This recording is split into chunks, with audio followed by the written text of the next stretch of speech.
The idea of the vampire became popular in Eastern Europe in the 17th and 18th century, and then made its way into Germany and England from there, and has morphed from your Nosferatu ghoulish vampire to your Twilight charming, beautiful fantasy vampire.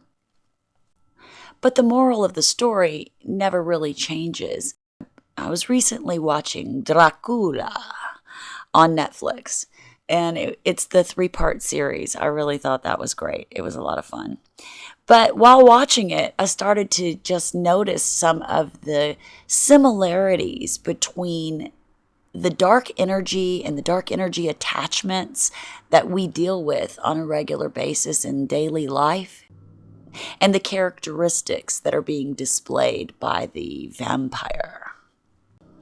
It's the idea that something could seduce you into doing something or allowing something to happen that you normally wouldn't want to allow to happen. It's the idea of welcoming something in to your energy, something that could fundamentally change you or fundamentally destroy you. That's just one of the characteristics of the vampire, is the concept that it has to be invited in, it has to be welcomed. And just like dark energy, we have to invite that into our energetic field. We have to welcome it by connecting with it, by resonating with it.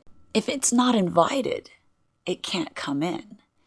And if we see it, we can certainly recognize it and know not to invite it in. And so the vampire has no reflection. So when the vampire looks into the mirror, he doesn't see anything. And I find that interesting because it's just like that dark energy. It's just like that energetic connection that is there. And it does pose a threat. But you don't see it on yourself when you look in the mirror. You don't see it on yourself. You don't recognize it. It's invisible. And the fact that a vampire doesn't cast a shadow is another correlation to that dark energy not being a physical manifestation of something, but instead something that you can't see, something that wouldn't cast a shadow. And as I was saying, the vampire started out being, this scary, ghoulish monster that could, sneak in and seduce you and trick you into falling under his spell. And as time progressed and the tradition was evolved, the vampire became this very sexual creature, this very seductive, attractive individual that would, trick you into falling under his spell or her spell. And this is such an interesting aspect of the vampire. And a lot of people don't like that it's been glamorized in that way. And at first, I didn't really like it either, because I'm a big fan of the old style Nosferatu, scary, spooky, ghoulish, vampires. But when you have an attractive vampire, it adds a new element to it, because the things that are dark and dangerous and evil in this world are usually pretty darn attractive on some level. And that level could be, greed or sexuality or the longing for youth or power or even mind control.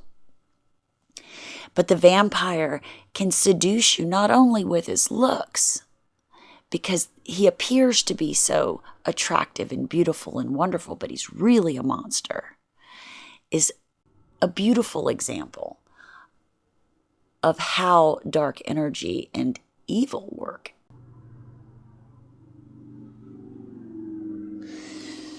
And there's this animalistic aspect of the vampire when he senses the essence of someone.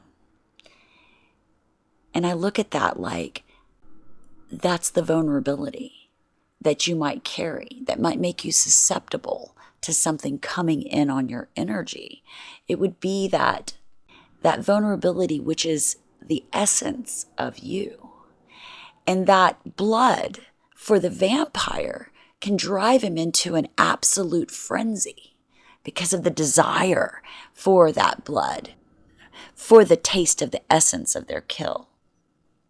And with that, there's this very animalistic aspect that is conveyed by the vampire, which is this animalistic part of ourselves that can become driven by primal instincts.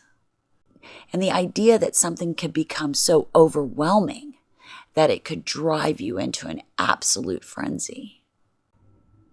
And with that,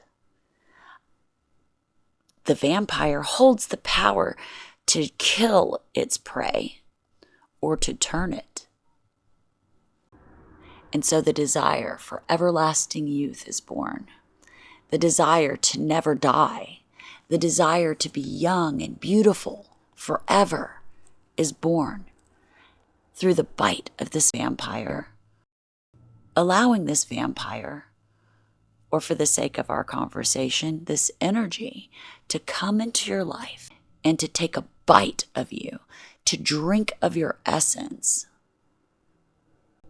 and to infect you with the essence of its being.